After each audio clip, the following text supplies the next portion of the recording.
Hello everyone, my name is Anitsu and I'm here with a Digimon video. So today is going to be an unboxing. So as everyone knows, this is the holiday time and it's the time of gift giving and gift getting. So these are some fantastic gifts that I got from the holidays. So let's go ahead and open them and have a little bit of a talk and discussion about them. We'll start off with the big boy himself, the gift box, before we get into the starter decks. Alright, so with the gift box, we get 4 packs of the new set that's going to be coming out in January for us North American folk, which is going to be the Classic Collection. So we get 4 packs of this. We get a box topper promo that is a reprint of BT02 War Greymon, which is pretty nice. The texturing is alright on the card, but it's cool that they're reprinting those types of cards. And then we get this memory gauge, so it doesn't exactly line up, but like it's not that big of a deal. So that's always nice to keep track of your memory. And then the last thing that we get is a little plastic Digivice that has 1 coin inside that acts as a counter to the memory gauge. So these are going to be random 1 in 4. It looks like this one is going to be Gallantmon. And the cool thing about this is you could probably figure out a way to 3D print more, which I'm actually really excited to see if I could manage to find somebody who could 3D print more of these. And then I could have a whole little collection of memory markers. But let's get into the packs. As far as packs go with Classic Collection, I was doing a little bit of research on their pull rates, and it looks like you are going to still get 9 hits per box. And basically, the hits are going to be 6 SRs, and then 2 alt arts, and then 1 secret rare or additional alt art. So that just seems to be what the Classic Collection is doing. So the pull rates for Classic Collection cards in terms of like the big cards are still going to be roughly about the same, which means that the set is, well, probably going to perform the same as all of the other sets. Maybe a little bit worse as far as the commons and uncommons and rares go, just because there's going to be more of those because this is a smaller set. So keep that in mind, and let's just see what we get.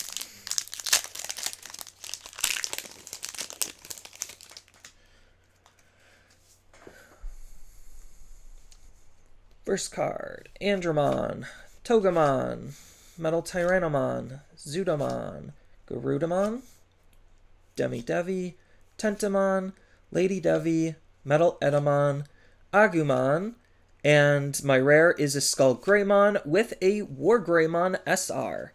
So that's already pretty good for the first pack.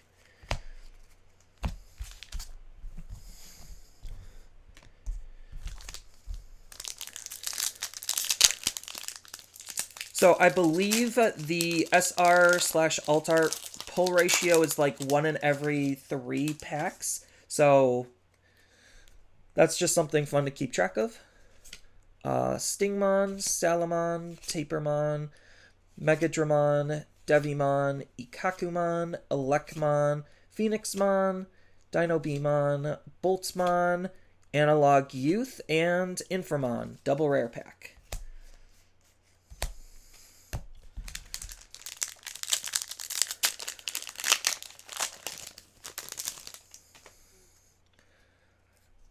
Demi-Devi, Metal Mene, Palamon, Hagurumon, Gomamon, Garudamon, Kurosari, Patamon, Greymon, Garurumon, Inframon, and Magna Angemon SR. See, we're already getting doubles on the commons and uncommons. Just in 4 packs. Metal Menemon, Gomamon, Haguru, Palamon, Wizardmon, Kurosarimon, Angemon, Piedmon, Edamon, Plesiomon, Ogremon, and another double rare, Mega Kabuteri. So all in all, not too bad. Not super great, but not like god-awful either. About exactly what I was going to be expecting. About 1 in every 2 to 3 packs is what you're going to see on your SRs if you're just pulling random packs. So that's it for this. And let's get into the starter decks.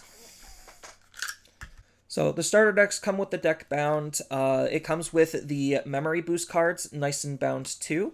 And then you will also be getting the memory markers or memory gauges featuring the Gallantmon and the Gallantmon art, which is pretty dope. So as far as the memory boosters go,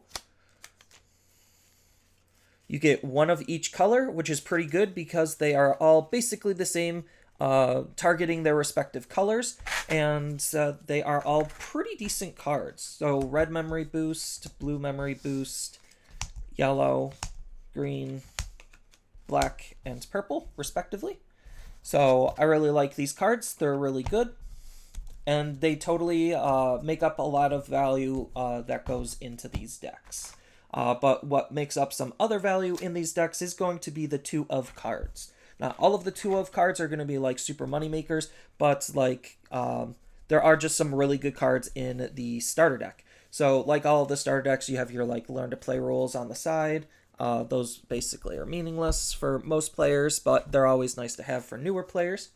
As far as what the deck contains, 4 Gallantmon as the Digitama, 4 Monodramon, 4 Agumon, really good with the plus 2000 inheritable when attacking a player, so that way you can make your Digimon stronger, so that way they could survive security checks. You get 2 Gallantmon, so this is one of the 2 of cards, so that's important to keep track of, because if you want a full playset, you will have to buy 2 decks, or you're going to have to buy just buy the singles online. But I'll show you those prices in just a moment. You get 4 Biomon. So this is a level 3 blocker, which is pretty interesting because it can't attack a player, but it can attack Digimon. You get 2 Growlmon. So he's really good as just another generic red inheritable because it's just interacting with on deletions. You get 4 of the security Geo Grays. So it's pretty cool that they give you a lot of the security Digimon because this is just a really solid card. 4 reprints of Dark Tyrannomon, 2 reprinted Groundramon, 4 Rise Greymon, really good for like red Megazoo type decks because he's just a solid on play. You actually do get 4 War Growlmon, so this is just another really solid generically good red card. 2 Gallantmons, I don't know how I missed that. 2 Gallantmons after the 4 Shine Gray. So the Shine Greymon's actually a pretty solid card in of himself. Security Attack Plus and Piercing just ensures that he's going to be dealing damage. So it's really good of a budget card to be using and making like a budget Greymon based deck, just because his keywords are really powerful and there's a lot of interaction between him and a lot of cards. Then you get 2 Gallantmon. So obviously the forerunner of the deck, he's really good. Just because the removal, Security Attack Plus, Royal Knight, and Gallantmon synergies that he has with the Gallantmon. It's just a really solid card overall. You get 2 Lightning Joust, a pretty okay boost spell. 4 Atomic Blaster, so really good removal card. Like, really good removal card. Same thing with 4 Gaia Force. So this deck gets 4 Gaia Force, the other deck gets 2 Hammer Spark. So last time it was flip-flopped, so you got 2 Gaia Forces in the Gaia Force deck and 2 Hammer Sparks in the Cocytus Breath deck. So overall, a solid deck. I think ratio-wise, it could use a little bit of work. You get like 10 level 5s, but like some of the level 5s are meant to be like a little bit more aggressive while you're waiting for your level 6s. So it's not an awfully constructed deck. It could use a little bit of work. It still has like all of the good stuff. It's got your blockers. It's got DP boosting. So it's going to be the same thing. Again, we have the memory boost cards that come in the back, which is good. And then we have the starter deck. So you have your memory markers or memory gauge. So it's pretty nice. And then your cards. And then as far as what the deck contains, it's basically just a mirror of the Gallantmon deck, just with Ulforce cards. So you get 4 of the Digitama, 4 reprints of Elecmon, 4 of the Gabumon. So this Gabumon's actually really good because it's in all turns inheritable, and it's a nice DP boost for an easy condition of having 8 or more cards, which Gabumon and this deck generally like to have. Blue as a whole has an easy way of getting 8 cards, but it's a really good card for just a lot of decks to take advantage of, on top of the fact that it's a Gabumon for the Bond deck. Then you have 4 Dracomons. So Dracomon is a really solid searcher for Drawmon-based cards, so it's another very flexible card because it's not color limited on what it could search. 2 Vmons. So this is the Warp Vmon. It's basically the same type of card as the Guilmon, where it just really synergizes with the deck and allows you to do some really fun and powerful things. And then you get 2 Veedramons. Just a solid inheritable, one of the better inheritables for the champion slots that Blue has to play with. But Blue sometimes likes to use these on-play abilities and various other things in their champion level slot, like Cordramon. So 4 Cordramon, really solid card to draw 2 off of a security ability. 4 reprints of Gorillamon, just a very solid generic card. 2 Manzemon, just another reprint, another solid tempo card. 4 Wingdramon, so this is a blue level 5 blocker. It's a little bit weaker than Green's, which is Cherrymon, but that's fine. It's still just a solid card in case you want to try to mix up your inheritable slots and have different options on where you could put your blockers. 4 Aerodramon, just a solid card overall, especially for lots of blue decks because the security attack +1 inheritable is really good, and so is the jamming native to him. Then you get 4 Slayerdramons. Pretty solid card to be using. Not like amazing by any stretch of the word, but like it's not a bad card either. 2 Ulforceveedramons. The big Forerunner front face card of the deck, just the powerhouse. It's a solid card just generically. Just being able to bounce an opponent's card back to their hand for their low-level Digimon could be pretty obnoxious. On top of the multi-swing potential, just allows this card to help close games faster. 2 Hammerspark. So as I mentioned before, this has 4 Gaia Force and this has 2 Hammerspark. It's a mirror of what they did the first time around with the blue and red starter decks. 4 Victory Sword, just a okay card, not anything too spectacular. It's really good with memory fixing tamers. If you just have your Mega in raising, you could raise up, swing twice, then Victory Sword for a 3rd swing, and then do some other shenanigans. So it's an okay card. I wish it was a little bit better, but it's fine. And then 4 V-Wing Blade. So V-Wing Blade is just a more efficient generic bounce effect. It's just really good for anything but level 7s, so it's just a little bit more efficient than Kakaida's Breath. But yeah, that's it for all of the openings and all of the starter decks. In terms of like just a quick little review of the starter decks, I think starter decks as a whole, complete in box and package, I think the Gallantmon starter deck is the more powerful starter deck.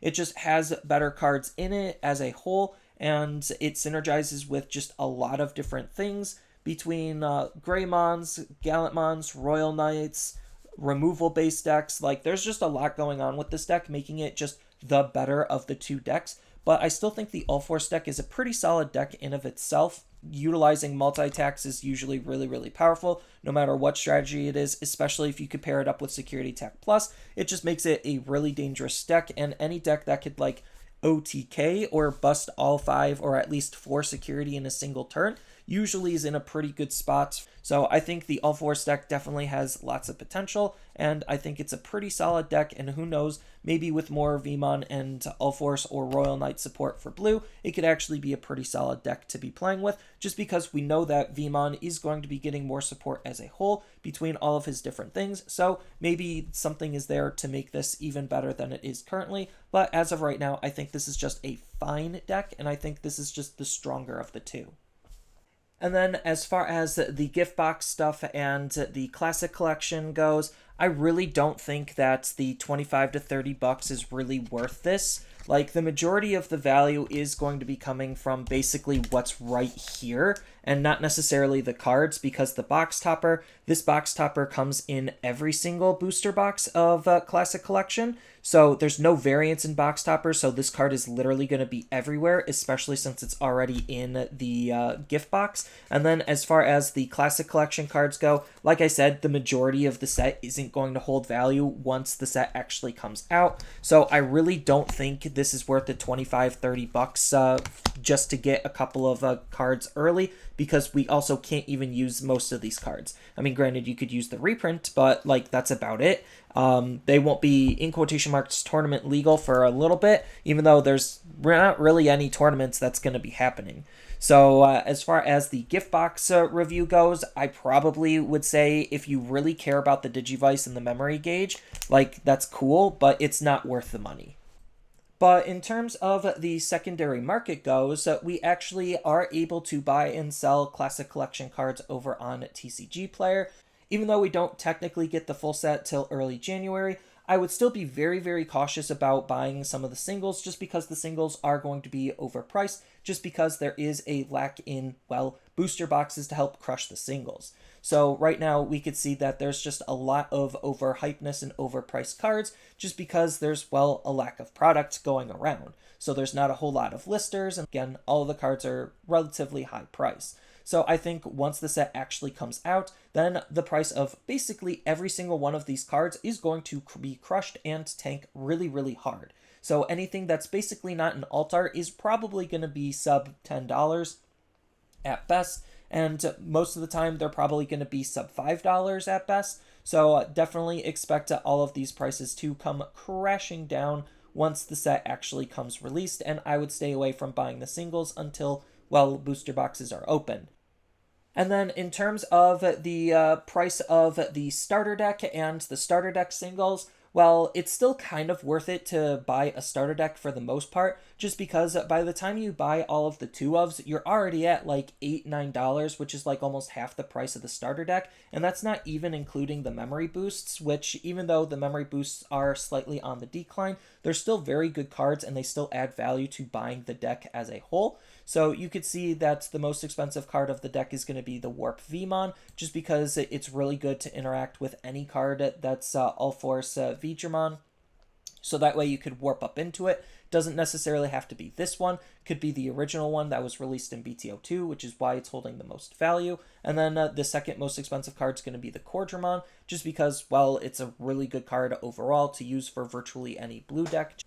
And then we could see almost the exact same trend over with the Gallantmon starter deck, where the Gallantmon is the most expensive card of the deck. This time he's sitting at around $5.50 instead of around $3, but still it's a really solid card that could fit into a lot of different decks, which is why it has a slightly higher price tag. Then we see that the Gallantmon is $1, so that's like normal along with some of the others, but again, by the time you buy 2 extras of all of the cards that you only had 2 of, in terms of singles-wise, you're better off just buying another starter deck. So it's still a solid product to buy. And then taking a look at the memory boost cards, we could see they're performing relatively well and make up the majority of, well, the value that's going to be coming from the starter deck. So you get a red memory boost, a purple memory boost, you get one of all of the colors as I mentioned before, and you could just see adding all of the totals up, it's easily going to surpass the $10 or $15 you're going to be paying for the starter decks. So even just one copy of each of the cards plus the 2-ofs, like, still makes up a lot of value that goes into the starter decks, making it just a really solid product to be buying. So that's all I got for my holiday gifts, and I hope everyone had some really good holiday gifts of their own, and I hope everyone has a fantastic holiday.